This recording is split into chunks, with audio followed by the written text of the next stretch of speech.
Mademoiselle from Armentières, parlez-vous. Mademoiselle from Armentières, same to you. Sing it with all your heart and soul and see everyone right up the pole. Mademoiselle from Armentières.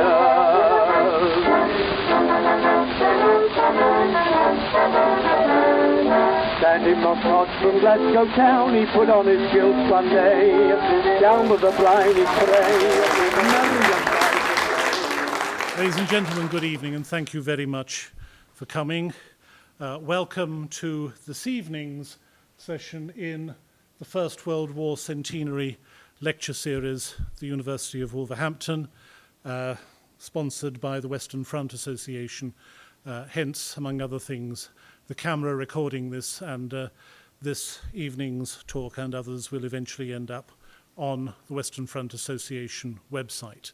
It's a great privilege as well as a great pleasure for me to be able to introduce our speaker, Brian Bond, now an emeritus professor in the Department of War Studies at King's College London, a department which Brian over many years has done so much to make the premier War Studies department in the country. Many of you, most of you will be aware of his work. If you haven't met him personally or heard him speak, I know you are going to be just as impressed as Brian's formidable reputation over many years suggests. This evening's topic, Britain's two wars against Germany, a new perspective. Brian, really looking forward to this. Thank you very much.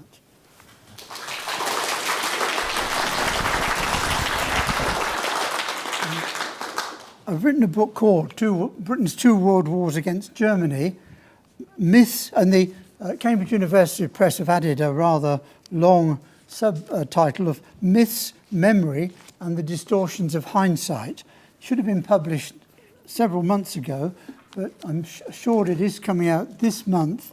And good news, I think, is that, for me anyway, is that there's a paperback edition simultaneously with a hardback. I don't think many people are going to buy the hardback, but a few may buy the paperback. End of October, I'm assured.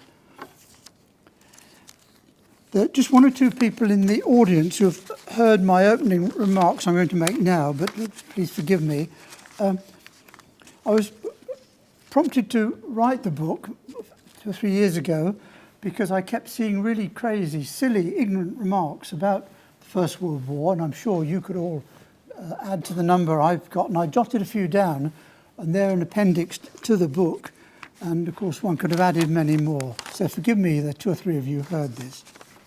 And that's why we lost the First World War. Lady novelist in a radio discussion on the harmful influence of the public schools in the old radio programme Stop the Week. None of the panellists queried this opinion.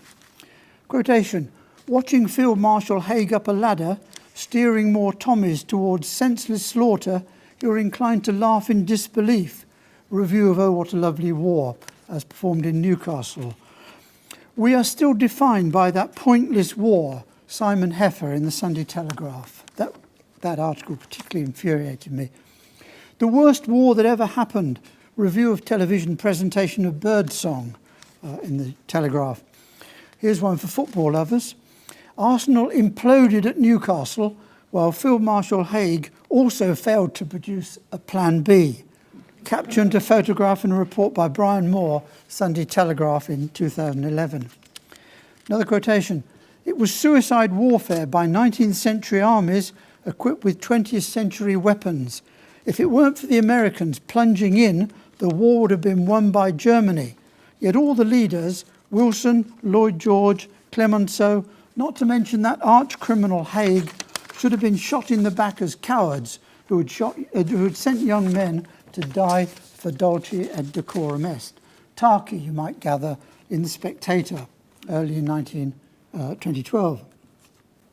A book you'll all know of, Butchers and Bunglers of the Western Front, title of a book by John Laffin. Laurels and Donkeys, title of an anthology compiled by the former poet laureate Andrew Motion.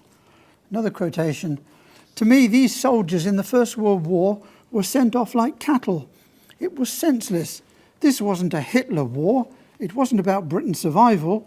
It's always old men sending young men to war.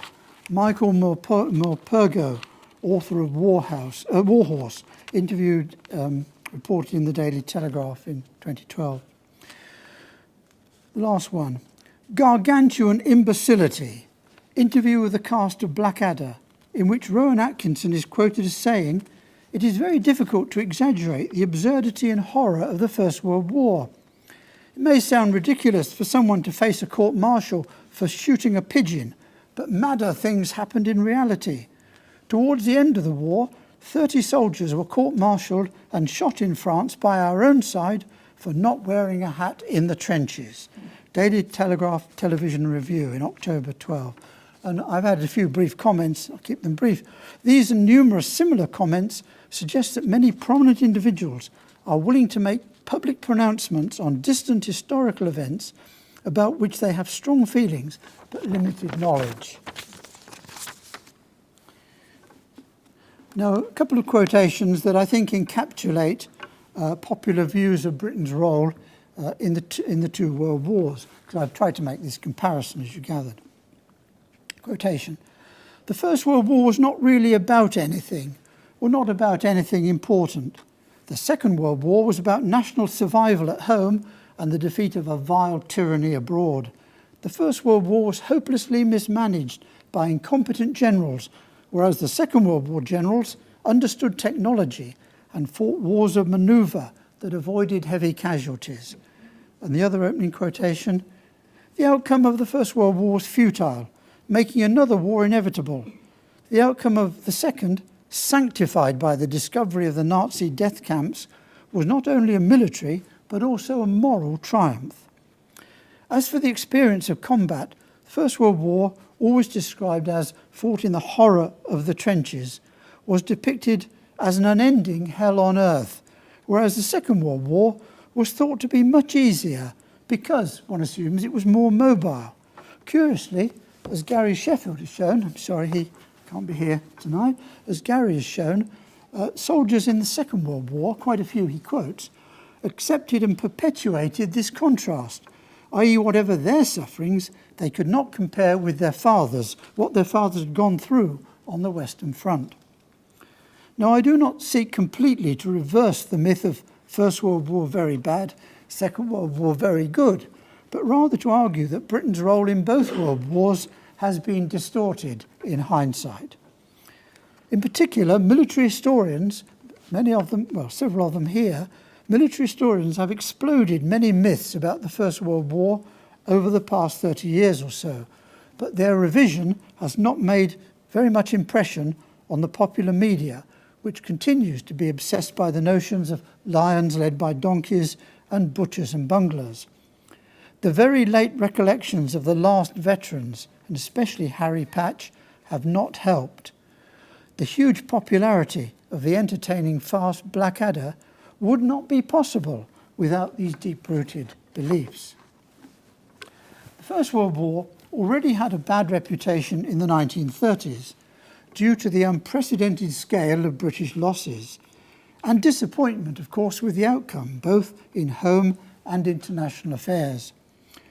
That is, it seemed to many that all the suffering and the bloodshed had been in vain.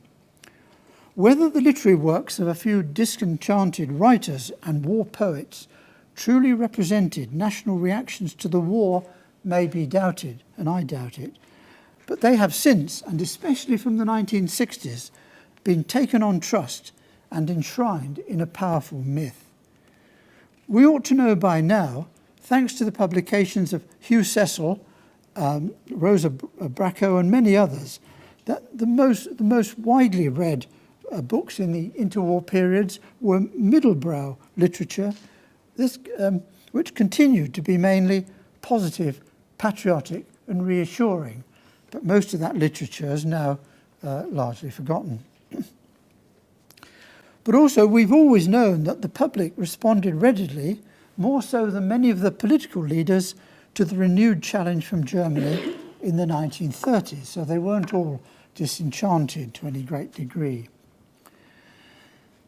Britain's glorious achievement in the Second World War, glorious in inverted commas, was magnified in hindsight by the full revelations of Nazi barbarism after the liberation of the concentration and extermination camps like Belsen, Dachau and Auschwitz at the very end of the war. I'll go into what we knew before that if you're particularly interested, but this is when the really big impact was made on the general public. And then, of course, followed by the massive documentary evidence provided at the Nuremberg trials. One cannot exaggerate the influence of British war films on the cinema-going generations which grew up in the 1940s and 1950s. These films reinforced the popular belief in the good war, in which Britain and the Dominions had played the leading role in outwitting and defeating the gullible but also barbaric Nazis. There were more than 100 British war films between 1946 and 1965, and this was by far the largest genre in the post-war years.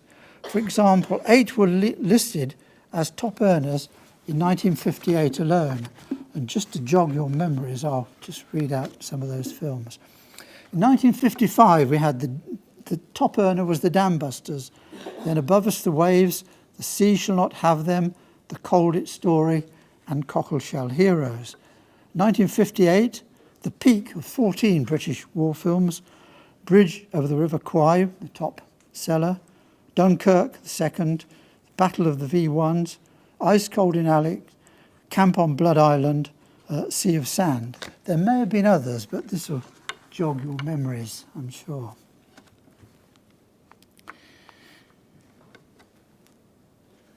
The general tone of these films was positive, if not downright glorifying. And this was at a time, 40s and 50s, when the British people were tired and still suffering hardships.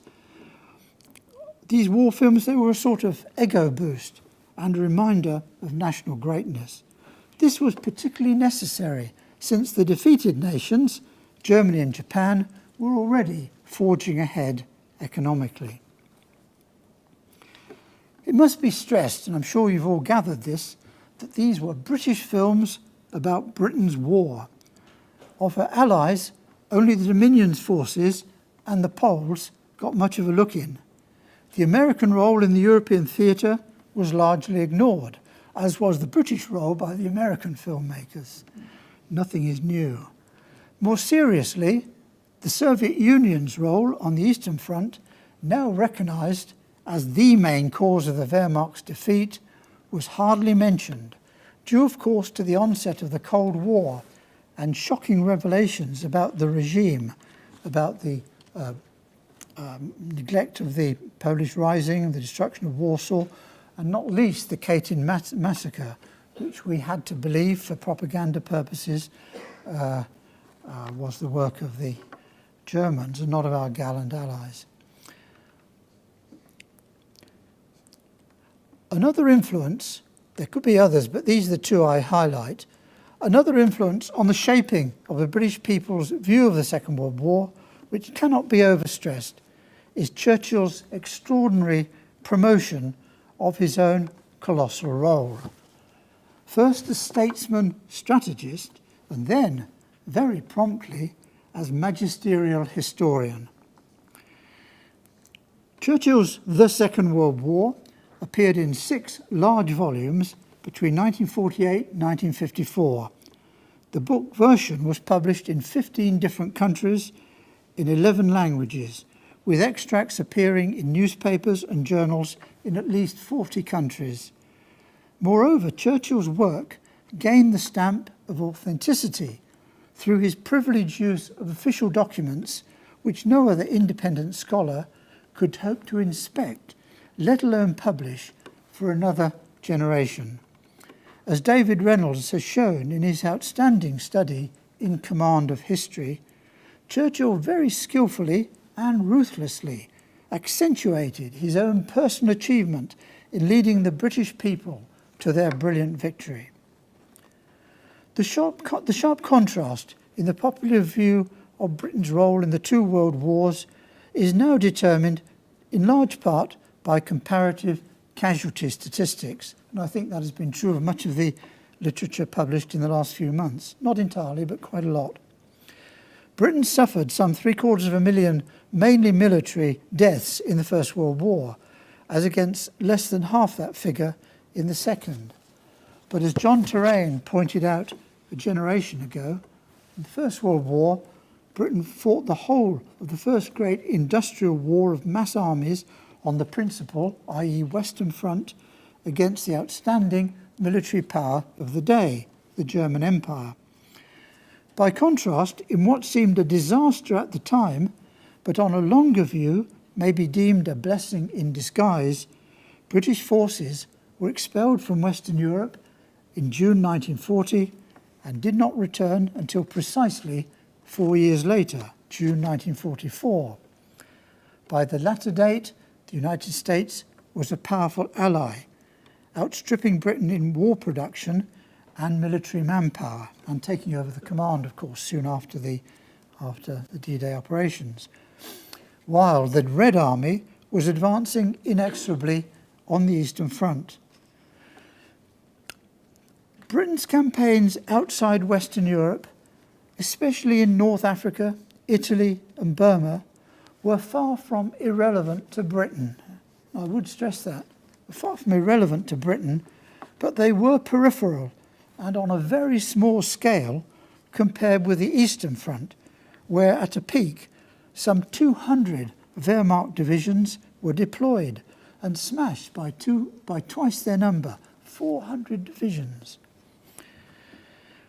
Britain was still just the senior partner on D-Day, with of course Montgomery taking command, but then Eisenhower's appointment as Supreme Commander showed that the balance of power between the Western Allies was changing, not only as regards military and air power in the European theatre, but politically too, where the United States increasingly dominated, much to Churchill's increasing exasperation and eventual despair. I don't think despair is too strong a word.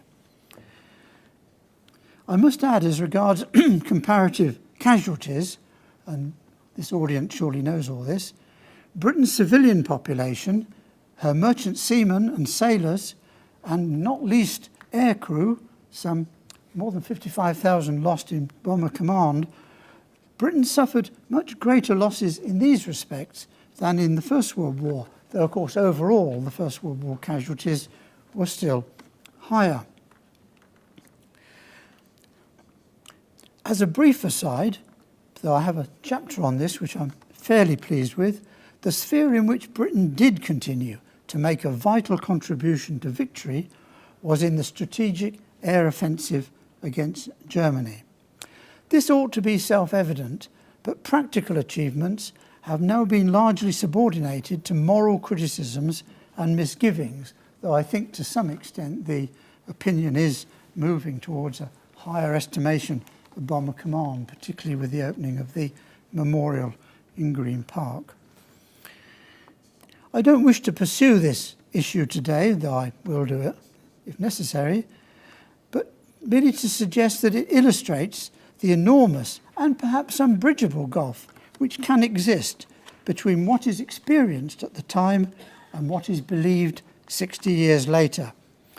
We should reflect on L.P. Hartley's over-quoted sentence, or slightly variant of it: the past was a foreign country in the Second World War. We did things differently then.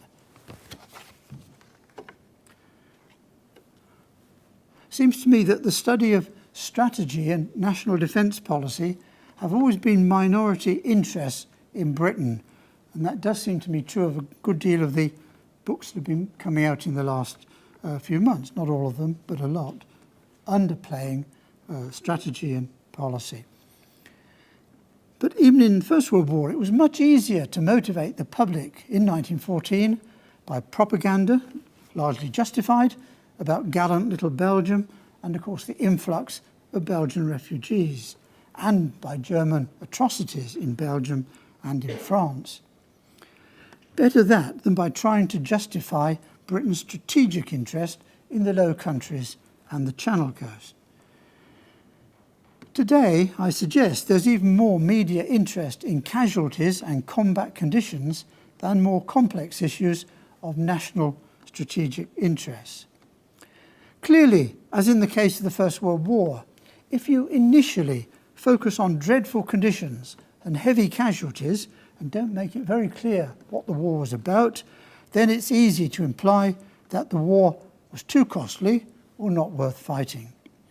This is the fallacy behind much of our reaction to the horrors of First World War literature, namely that writers like Robert Graves and Edmund Blunden, and Wilfred Owen for that matter, hated the war, didn't nearly everybody, hated the war, but believed it still had to be endured until victory was won. I argue that Britain entered the war in 1914 and 1939 for very similar reasons, on the basis of Britain's traditional concern to prevent a hostile power from achieving hegemony in Western Europe. Britain's strategic aims were essentially to defend the British Isles, the North Sea Channel coasts, the vital maritime and trade communications, and not least the Empire. And some of you may have heard, I thought, a brilliant lecture by David Reynolds about a year ago, in which he brought out that this, apart from saving the British Isles, saving the Empire was what the Second World War was about for Churchill. Of course, in that way, it was a bit of disappointment. This is a very difficult question which many of you will have wrestled with. That is, the threat posed by the Kaiser's Germany in 1914 now seems, in distant hindsight, far less serious than that of Hitler's Germany. And of course, there's some certain ways in which that's true. But arguably, it was the other way around historically. Germany saw Britain as the vital obstacle to her global ambitions before 1914 and had been planning naval confrontation and invasion since the 1890s. By contrast, Hitler had not been planning seriously for war against Britain until the late 1930s, November 37, I think I would say. And even in 1939-40, still hadn't grappled with the fact that he'd made an enemy of Britain and her empire. He hoped that Britain would accept German dominance in Europe. When his hopes proved illusory and unacceptable, Britain committed herself to an all-out struggle against Germany, which now happened to be controlled by Hitler and the Nazi Party. I'm not saying that that latter point wasn't important, but it was a war against Germany. In the First World War, after starting with a small and poorly equipped land forces, Britain fared indifferently, let's say, in 1914-16, but gradually learnt lessons due to very impressive tactical, technical training innovations, and created a truly modern military machine by 1918, with by far the largest army, 60 divisions on the Western Front, which she and the Dominions had ever put into the field. Although the French army still played a significant part in the summer of 1918, and the American forces were just beginning to make an impact, it was the British land forces and the newly christened Royal Air Force which played the major role in the culminating advance to victory. I think even Bill Philpott, who's written a brilliant book about the French part in the war, concedes that they were rather tired after about July 18. But anyway, that is an opinion. But it seems to me that the British role in victory was self-evident at the time and gained enormous prestige for the British war effort and achievements, not only of the armed forces, but of a nation in arms. The international prestige and leverage survived victory and the protracted peacemaking, but was dissipated later by political leaders, few of whom, ironically, had served in the First World War, i.e. the appeasers. Those who had fought, and of course there were others, but some of the main names, Churchill, Macmillan, Eden, Duff Cooper, all faced up to the fact of the Nazi threat and another war much more courageously, I would say, and realistically. battlefield conditions. Despite endless references to the horrors of the First World War, historians who've made a careful comparison of the two wars, I mentioned John Ellis, John Bourne, Gary Sheffield and Peter Simpkins too, have shown that modern industrialised war is always horrific for soldiers at the sharp end. That's the title of a wonderful book by John Ellis. If you can get hold of it, please read it. Why then has the First World War in Britain retained its reputation for unique awfulness? Here are just some of the answers, and you may think of others. There were illusions in 1914 about a limited and exciting war to be over by Christmas. In reality, Britain was unprepared for a major land war, so unless the Allies were quickly defeated, it was likely to be a long, attritional struggle, as of course Kitchener was one of the few to grasp immediately. Secondly, the unexpected static siege war that occurred. The trenches has become shorthand for the hell of the Western Front. But in reality, and Hugh Strawn has been particularly strong on this, both in television and in books, in reality, trenches were meant to be shields and sanctuaries against shells and machine guns. Most casualties occurred when men left the trenches, either to advance into attack or, worse still, if they were routed and sent into retreat. And Gary Sheffield has pointed out that British losses were as severe in the autumn of 1918 as in the advance to victory, i.e. mobility in itself didn't make casualties much lighter.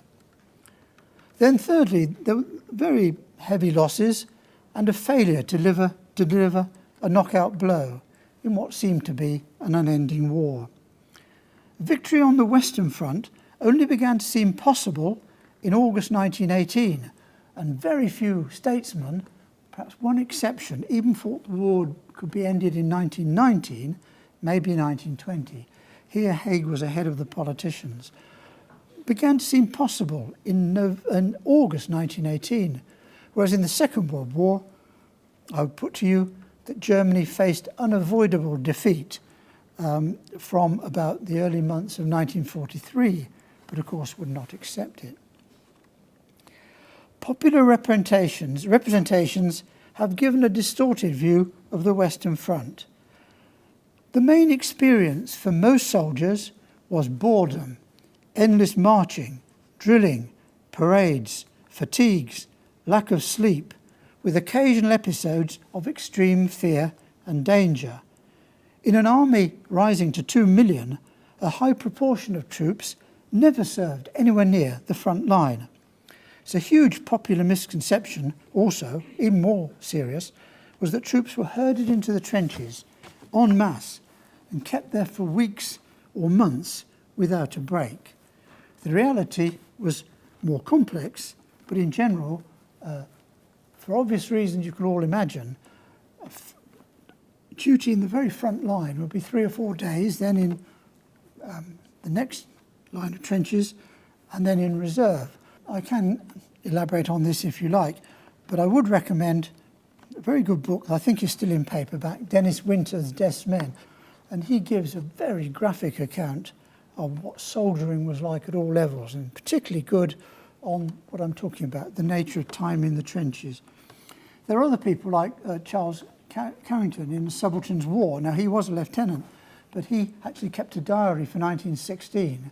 I can quote the figures, but roughly of the days in the year, only about 100 was anywhere near the front line. There were courses, leave, and so on.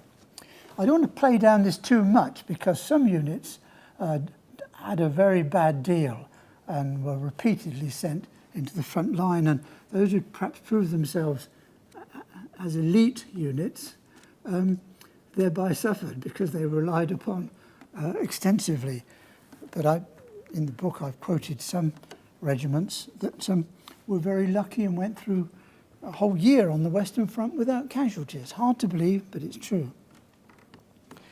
Now, in recent decades, film and television have often distorted the complex reality by obsessive focus on the worst disasters, a British habit, I'm afraid, such as the Battle of Lewes, the first day of the Somme of immortal memory, and the costly attritional battles like Third Ypres, which is always now referred to as Passchendaele. That was only the final phase.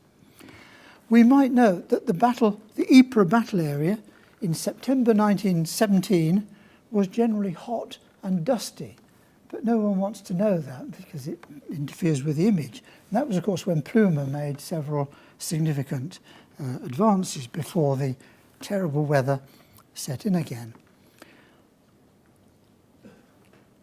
But we need more attention, and let's hope we shall receive it over the coming years, to such things as the model set-piece Battle of Messines in June 17, the brilliant small Battle of Hamel on 4th of July 1918, in which American troops took part with Australians, or the successful offensive east of Amiens beginning on 8th of August 1918.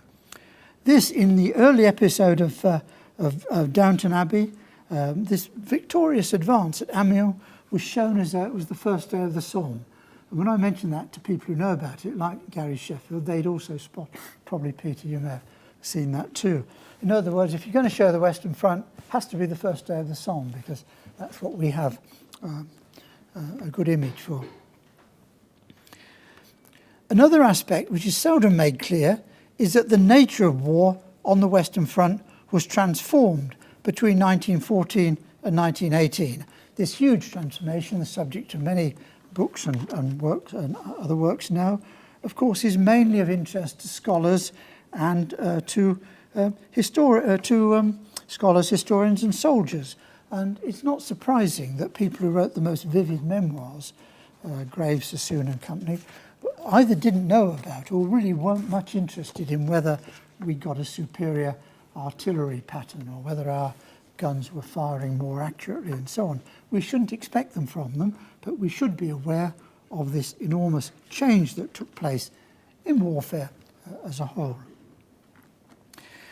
Now, I end this section with what I think is a valid criticism about the First World War and its negative image, and that is that the home population had little understanding of conditions at the front. This was partly, as Steve has shown, in our handling of the press. We didn't make the best of information that we could have done and transmit it to the public. The public had little understanding of conditions at the front, hence the frustration and anger of many soldiers on leave, including, for example, Guy Chapman, Siegfried Sassoon, Graves and Blunden, some of them being so disgusted with the attitudes they found in London and elsewhere that they actually cut short their leave and were glad to get back to their comrades living in another world, which for them was the real world. In their memoirs, these writers set out to rub the noses of civilians in the mud, blood, and scarcely imaginable conditions at the front. They hated war but did not want Germany to win. Even Siegfried Sassoon, who staged a personal revolt or protest in the summer of 1917, because he believed that Britain was refusing to make an acceptable peace short of victory, even he much later admitted that he had been misled by such people as Bertrand Russell and Lady Ottoline Morel, and he admitted that no compromised peace with Germany was possible at that time. Now, why was the popular reaction during and after the Second World War so different? The First World War had obviously left a powerful legacy. Modern warfare, it now seemed to just about everybody, was not romantic, and another such conflict was likely to be a long, attritional struggle for survival, in which every aspect of the nation's power and endurance would be tested to the limit. Civilian morale, not least important, and of course the shadow of the bomber, the fear of immediate all-out bombing of cities with incendiaries and poison gas was deeply ingrained in the British consciousness in the late 30s. Another war with Germany had been expected since the mid-30s, and its immediate horrors even exaggerated, as I've just said. Consequently, there was very little euphoria or idealism in 1939, no equivalent of Rupert Brooke's poem about swimmers into cleanness leaping. Not many people thought they were leaping into cleanness of any kind in 1939. Instead, there was a grim resolution to resist and hope. And this, if I appeared to have been critical of Churchill early on, I modify it severely by saying that this was his great achievement and his great virtue, to find grounds for hope when there was virtually none between June 1940 and December 41.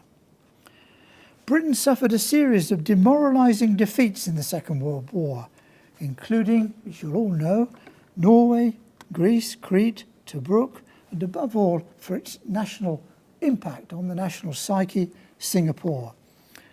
But these were muffled by Churchill's rhetoric, the sustaining influence of the BBC, and skillful propaganda, so that even the Dunkirk spirit was somehow distilled from the defeat of France and the BEF's very fortunate escape. In operational terms, British commanders were more concerned in the Second World War to minimise casualties compared with the First, and I think that is a very valid point. But the key factor was the comparatively small scale of British battles, even the Battle of Alamein, which looms so large in my youth and that of some other people here.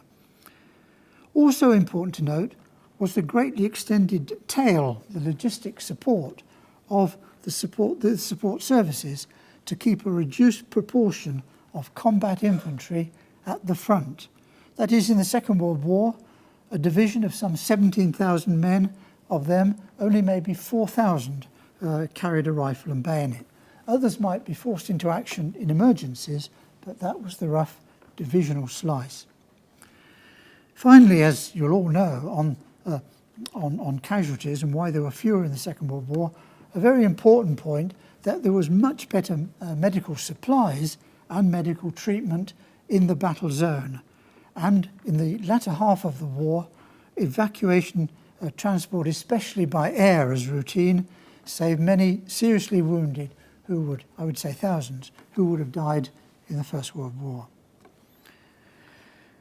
Even so, we must try to comprehend that casualties at the sharp end were as heavy or even heavier than in the worst phases of World War I in proportion to the numbers engaged. We must make that caveat. This is Gary Sheffield in Time to Kill, edited by Paul Addison and Angus Calder. Gary writes, British and Canadian battalions suffered about 100 casualties a month on average on the Western Front in the First World War. In the 1944-45 Northwest European campaign, battalions suffered a minimum of 100 per month, but 175 per month was not uncommon. The daily casualty rate of the Allied ground forces in Normandy actually exceeded that of the BEF, including the Royal Flying Corps at Passchendaele in 1917. In the North African and Italian campaigns of the Second World War, the figures were about 70 casualties per battalion per month, but on some occasions the rates equaled anything in Normandy. Perhaps I'll quote briefly from a book that I think is outstanding for the nature of the Second World War, John Ellis, Sharp End of War. In the North West Europe campaign in 44-45, 21st Army Group suffered very heavily. France, Holland and Germany all took their fearful toll of casualties. By the end of the Normandy battle, the 3rd Division, which had landed on D-Day, had suffered over 7,000 casualties, nearly 1,000 of them killed. By the same date, though they landed later, 15th Scottish Division had lost 5,500 men.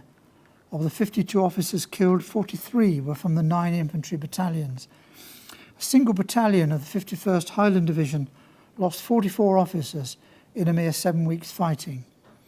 Martin Lindsay, who commanded 1st Gordon Highlanders and published his memoirs soon after the war, showed When the adjutant showed him the figures of the 4 rifle companies' casualties since D-Day, they were appalling. Their combined officer strength at any one time was 20. Their casualties had been 9 killed and 30 wounded. Their combined other rank strength was 500. Their casualties had been 149 killed and 351 wounded. Total exactly their battalion strength. There are obviously many other accounts, and I think opinion has swung much more to a realisation of how terrible these Second World War campaigns were.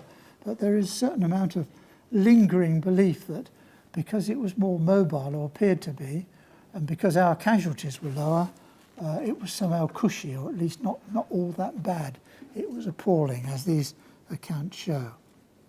I think another consideration about the Second World War, which will be well known to all this audience, is that there was far less of a gulf between the home and the military fronts. There was a form of conscription from the beginning of the war, or very nearly, yes, from the beginning. Civilians were very heavily involved in war work and suffered widespread bombing, the fears of bombing, homelessness, rationing, and other privations. As Sir Michael Howard has said on more than one occasion, many servicemen had a cushier war, Second World War, than their families at home. After a shaky start, propaganda also became effective in stressing that the Second World War was a people's war, and of course great stress on the involvement of the royal family and their visits to the East End bombing. And the belief that eventual victory would bring greater benefits than after the First World War, such a blot on the earlier war. Despite continuing rationing, fuel and housing shortages and other hardships which my generation can well remember, I think it was true the Second World War did yield a large number of the benefits that the nation had come to expect. Gains and losses. After the First World War, Britain secured virtually all her war aims.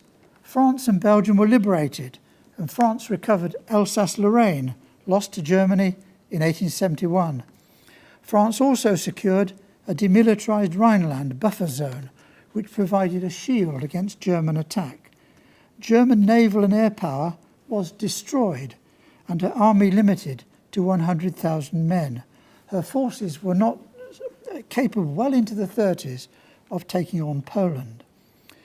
The new frontiers in Western Europe, and I stress Western Europe, were guaranteed by the Locarno Treaty in 1925. Britain sought no territorial acquisitions in Europe, but gains in the Middle East.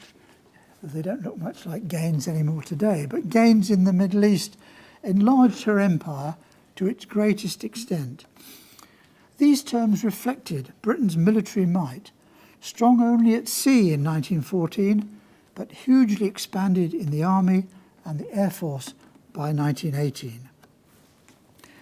By contrast, in the Second World War, Britain enjoyed her finest hours early in the war, but thereafter her relative power vis-à-vis the United States and the Soviet Union declined steadily.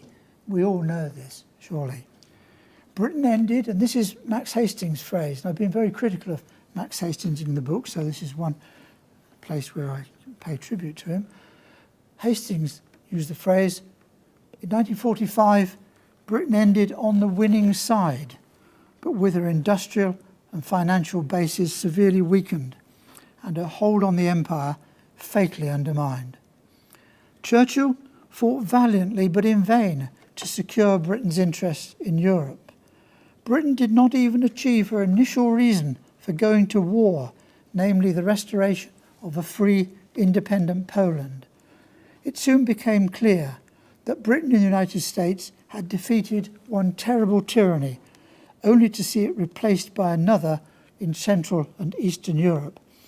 A tyranny which was to pose a more terrifying ideological and military threat than Nazism, i.e. the threat of nuclear war, and over a much longer period, for 45 years after the end of the Second World War. So, concluding remarks. I've argued that the stark contrast between the historical reputation and character of the two world wars has been exaggerated and are in need of radical revision. In recent decades, intensive research and publications have put Britain's role in the First World War in a more positive light on the whole, in a more positive light. As for the Second World War, a more objective reappraisal of Britain's contribution to the defeat of Germany and to the overall victory has scarcely begun. Rather, the relief and rejoicing at Britain's survival of the threat from Nazi Germany, evident in the predominant cultural influences in the 1940s and 50s, especially war films, war fiction, biographies of war heroes, have tended to reinforce already prevalent beliefs that this was a necessary, well-conducted and successful struggle in complete contrast to the First World War. The latter was regarded as having been criminally mismanaged by incompetent generals with indefensible losses and futile peace terms which were excessively harsh towards Germany and only served to pave the way for a second and much more dreadful conflict. Given the continuing popularity of certain events, media phenomena, such as "Oh, What a Lovely War," constantly repeated in the theatre, Blackadder, War Horse, and Birdsong, if these are slightly over-the-top representations of the First World War, and the persisting euphoria about our finest hour, Churchill's iconic status as the saviour of the nation, and the endless repeats of heroic exploits such as Dunkirk, the Battle of Britain, Alamein, the Dam Busters above all, and D-Day. With all these things, it would be unwise to expect any radical revision along the lines I've suggested in the near future.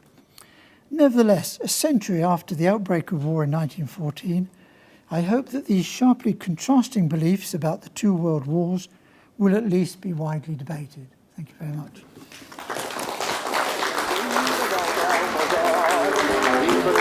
Will have no chance of shining Cupid's lamp until the day the solid spied a stranger in the camp. Ooh, Mademoiselle from Armentières, parlez-vous.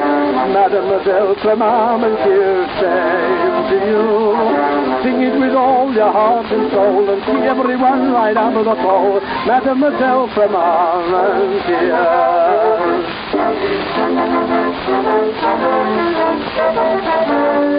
Up in his aeroplane one night when Robinson for the flight, everything all right, beautiful moonlight night, circled around the moon a while its wonders to explore, looping the loop above the clouds and what do you think he saw? Mademoiselle from Armentières, parlez-vous. Mademoiselle from Armentières, time to you. Sing it with all your heart and soul and see everyone right up the pole. Mademoiselle from Armentières.